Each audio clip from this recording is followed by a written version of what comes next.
चुनावी संग्राम के बीच एक बार फिर सैम पित्रोदा के बयान पर महाभारत छिड़ गई है, जिसे लेकर मोदी समेत पूरी की पूरी बीजेपी कांग्रेस पर हमलावर हो गई और कांग्रेस बैकफुट पर नजर आ रही है। और तो और कांग्रेस ने सैम पित्रोदा के बयान से किनारा भी कर लिया है। पीएम नरेंद्र मोदी ने एक चुनावी सभा में सैम पित्रोदा के बयान की कड़ी निंदा की और राहुल गांधी समेत कांग्रेस को भी घेरा। सुनिए पीएम मोदी ने क्या कहा। ये शहजादे के फिलोसोफर एंड गाइड अंकल ने बड़ा रहस्य खोला है। उसने कहा है कि जिनका चमड़ी का रंग काला होता है ये सब अफ्रीका के हैं। मतलब आप सबको, मेरे देश के अनेक लोगों को चमड़ी के रंग के आधार पर उन्होंने इतनी बड़ी गाली दे दी।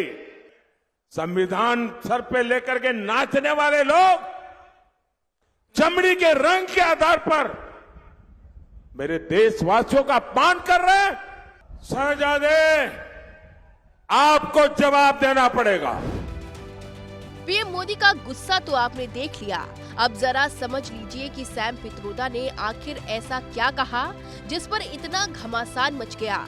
अंग्रेजी अखबार स्टेटमेंट को दिए इंटरव्यू में सैम पित्रोदा ने भारत की विविधता का जिक्र करते हुए कहा कि हम इस दुनिया में लोकतंत्र के चमकते उदाहरण हैं। कुछ विवादों को छोड़कर हम बीते 70 से 75 साल से अच्छे माहौल में एकजुट होकर रह रहे हैं। विविधता के बावजूद हमने एकजुटता के साथ देश को थामे रखा। जहां पूर्व में चीनी जैसे लोग दिखते हैं, पश्चिम में अरब जैसे लोग दिखते हैं, उत्तर में लोग अंग्रेज जैसे लगते हैं और दक्षिण में रहने वाले अफ्रीकन जैसे दिखते हैं। इससे कोई फर्क नहीं पड़ता, हम सब भाई बहन हैं।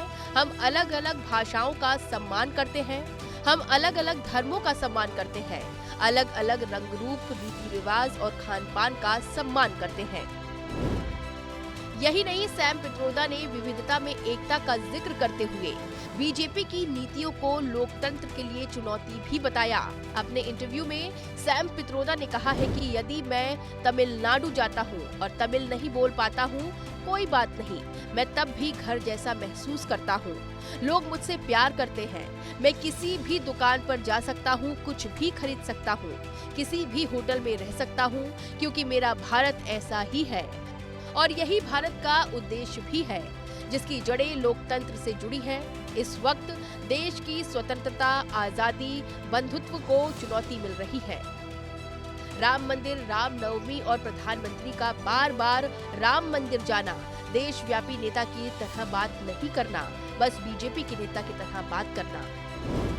तो देखा आपने, सैम पित्रोदा ने किस परिप्रेक्ष्य में भारत के लोगों की तुलना अलग अलग देश के लोगों से की। बहरहाल बीजेपी ने सैम पित्रोदा के बयान को नस्ली बयान बताकर कांग्रेस पर जोरदार हमला बोला है, जिसके बाद कांग्रेस ने पित्रोदा के बयान से किनारा कर लिया है और उसके सहयोगी दलों ने भी बयान को गलत करार दिया है।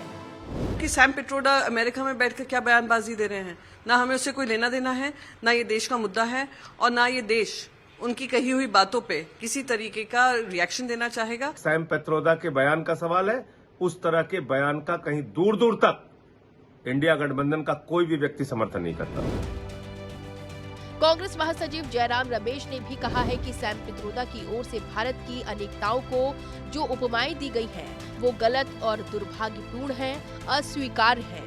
कांग्रेस इन उपमाओं से अपने आप को पूर्ण रूप से अलग करती है और इसका खंडन करती है। हमारे देश में एक कहावत है, कोस कोस पर पानी बदले, 4 कोस पर वाणी।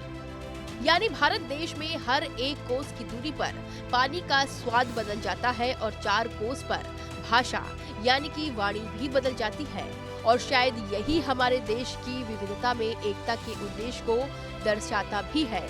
ऐसे में सैम पित्रोदा ने जो विविधता में एकता का जिक्र किया, उसे लेकर आपका क्या कहना है, ये हमें जरूर बताएं। और देश दुनिया की तमाम खबरों के लिए देखते रहिए एबीपी लाइव।